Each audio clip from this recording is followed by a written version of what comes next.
Bara 2014 akka lakkoofsa biyya keenyaatirraa kaasee kufaatii hedduun barattoota qunnamaa jira. Sababni isaas kaarikulamiin biyya keenyaa jijjiirame.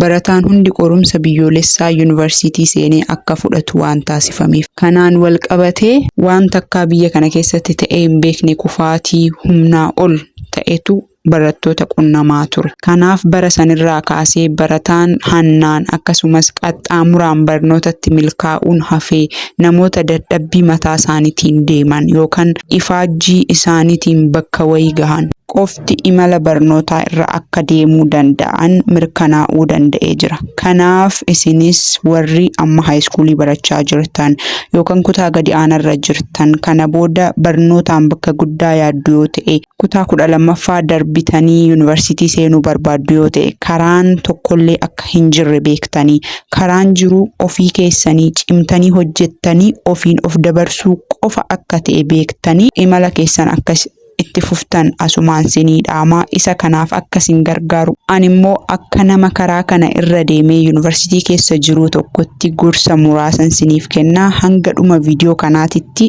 turuu hin dagatina. Nan amanaa waan isin fayyadu irraa argattu. Chaanaalii kanaaf haaraa yoo taatan subscribe gochuudhaan jalqaba. Waan barataa fayyadu joornii barnootaa keessatti waan na qunname akkasumas waan qorannoon saayinsiiwwan adda addaa jedhu barnootaan wal qabatee joornii barnootaatiin wal qabatee gorsa qophii qorumsaatiif waan sin fayyadu qayyabannaadhaaf waan sin fayyadu hedduu siniifan hojjedhaa. Maatii chaanaalii kanaa ta'aa sheer godhaa viidiyoo kana laayik gochuudhaan jalqabaa kallattumaan gara yaadota kooti. Inni jalqabaa barataan tokko of danda'ee ofii isaatiin of utubee barnootaan bakka yaade ga'uudhaaf wanti isa barbaachisu fi inni murteessaan maayindi seetiidha. Maayindi seetii jechuun kana dura dhageessaniitu ta'aa hin dhageenyes yoo ta'e siniifan himaa. Maayindi seetii jechuun salphumatti ilaalcha jechuudha. Ilaalchi waan hunda ni jijjiira, waan hunda irratti immoo dhiibbaa qaba.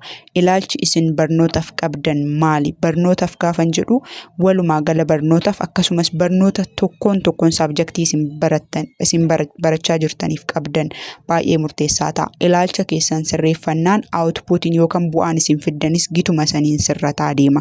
Kanaaf jalqaba ilaalcha keessan irratti hojjechuu qabdu. Barnoota yoo jedhan maaltu mataa keessanitti dhufa? Hin ulfaata, hin hojjetamu, an hin danda'u, an waan kana bakka saniin gahuu hin danda'u ilaalcha jedhu qabdu yoo ta'e isa san jijjiiruu qabdu. Hojjennaan wanti hin danda'amne hin jiru. Waan hunda barnoota kamiyyuu hojjechuu ni dandeessu. Tarii fedhiin keessan adda adda ta'uu danda'a. Barataan tokko naachuraalii jaallata, herreega fiiziksii jaallata. Barataan tokko immoo sooshalii jaallata, dubbisuu, hubachuu, hiistirii, ikoonomiksii jaallata. Isa san adda baafachuun akkuma jirutti ta'ee waliigala garuu ilaalchi isin barnootaaf qabdan sirrannaan amma isin hojjettan amma isin of dandeessanii barnootaan deemtanis gituma saniin sirrata waan ta'eef ilaalcha barnootaaf qabdan jalqaba sirreessaa. Barnoota hin danda'u yaadni jedhu mataa barataa keessa yeroo baay'ee hin jiru. Isa san har'arraa kaastanii barnoota nan danda'a jettanii onnattanii jijjiiruu qabdu. Maaliif hin dandeessu waan ta'eef waan namni kamiyyuu danda'e namni kun isinuma danda'a jechuudha. Garuu dadhabbii qabaachuu danda'a, ifaajjii isin gaafachuu danda'a. Isa san hunda guutee nan danda'a waan jedhu ilaalcha keessan maayindi seetii keessan sirreeffachuu qabdu jechuudha. Inni lammaffaan barnootaa fi barsiisaa yookiin mana barumsaa adda baastanii baruu danda'uu qabdu. Wanti kun barataa baay'ee ni miidha. Barataan barsiisaa jaallatu barnoota isaatis ni jaallata. Barsiisaa jibbinaan barnoota isaatis ni jibba. Garuu barsiisaan tokko yookaan waggaa tokko isin wajjin tura yoo baay'ate waggaa 2. San booda barnootichi garuu hanga dhumaatitti isin wajjin tura. Even qabxiin isin fiddan, riizaltiin isin fiddan hanga dhumaatitti isin wajjin deema.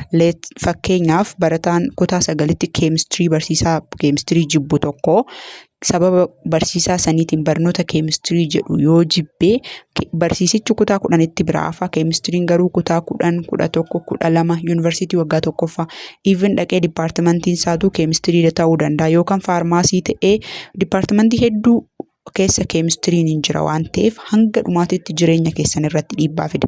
Kanaaf barsiisicha yoo jibbitaniyyuu barsiisaan dhimma mataa isaatii dadhabbina isaatiif jibbamuu danda'a yookaan parsanaalii isin jibbee isin aarsee guyyaa ta'e jecha wayii isiniin jechuu danda'a. Barnoonni kun garuu jireenya koo guutuu keessatti waan balleessuu qaba waan ta'eef barnoota kana jibbuun qabu. Yoo barsiisichi yeroo barsiisu naan galu ta'e ifaajjii ofii kiyyaatiin dubbisee kitaabota adda addaa dubbisee bara kana immoo intarneetiinis salphumatti access godhama. YouTube ilaalee barnoota kana wajjin hariiroon qabu sirreeffachuun qaba yaada jedhu qabaattanii barsiisaa fi barnoota adda baafachuu qabdu. Kuni ofii keessanii of dandeessanii barnootaan bakka gaarii akka geessaniif waan baay'ee isin gargaarudha. Maaliif kilaasii tokko keessatti barsiisaa 5 jibbuu dandeessu barnoota 5 jibbitanii immoo jiraachuun baay'ee ulfaata imala barnootaa keessatti. Kanaaf barsiisaa fi barnoota adda baafadhaa. Kana gaafan jedhu mana barumsaatiis itti dabala. Manni barumsaa keessan akkuma beekamu hedduun keenyaa mana barumsaa mootummaatitti baranna. Hiree mana barumsaatti dhuunfatti barachuu barataa muraasatu qaba. Manni barumsaa mootummaa immoo aaksesii barataadhaaf ta'u haala mijataa barataadhaaf ta'u hin qabu.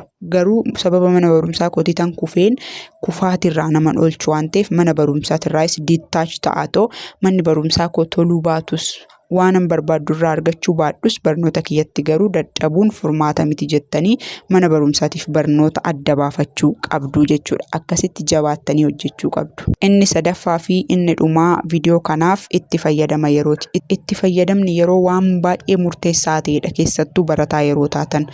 Barataan yeroo isaa itti fayyadamuu hin beekne yookaan haalaan hin fayyadamne hin qisaasessa yoo ta'e imala barnootaa keessatti milkaa'uun baay'ee rakkisaa ta'a. Keessattuu kutaa 12ffaa. Kutaa 12ffaa qophiin keessan jalqabuu kan qabu kutaa 9 irraa osoo ta'e baay'ee bareeda. Keessattuu barataan kutaa 9 amma viidiyoo kana ilaalu yoo jiraate baay'ee fayyadamaa ta'a. Guyyaan nutti hin beeksisu. Yeroo nan qaba jennee osuma yaadnu meeqa keenyatu waggaan nutti dhufee qorumsa intiraansiitii irra teenye. Meeqa keenyatu nan qo'adha osoo jennu faayinaaliin nurra gahee dhiphinaan guyyoota san dabarsine. Kanaaf itti fayyadamni yeroo baay'ee murteessaadha. Bara kana keessaa wantoonni yeroo keenya nu jalaa saaman 1 fi 2 miti. Wantoota kana yeroo keenya keessaa hir'isnee yeroo keenyatti haalaan hin fayyadamnu ta'an miidhamaa kan ta'u nuyidha. Kanaaf itti fayyadama yeroo keessan sirreessuu qabdu jechuudha. Wantoota borii keessan waggaa 10 waggaa 5 booda yoo ilaaltan jireenya keessan irratti jijjiirama fiduu hin dandeenye ofirraa dhaabuu dadhabdanillee hir'isa.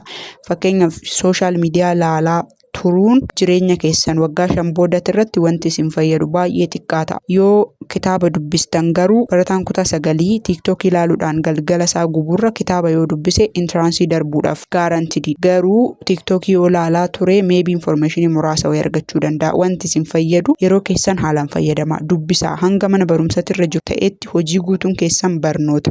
Kanaaf energy keessan yookaan xiyyeeffannoo keessan bakka argitanitti hin bittinneessina. Focused ta'atoo dubbisa. Yeroo hunda dubbisa. Waan isiniif kenname hojjedha. Viidiyoo guyyaa har'aatiin yaadni ani qabu kanuma. Viidiyoowwan adda addaa isiniifan dalaga. Amma subscribe hin goone yoo ta'e subscribe godhaa. Chaanaalii isin fayyadudha. Chaanaaliin kuni nagaan tura.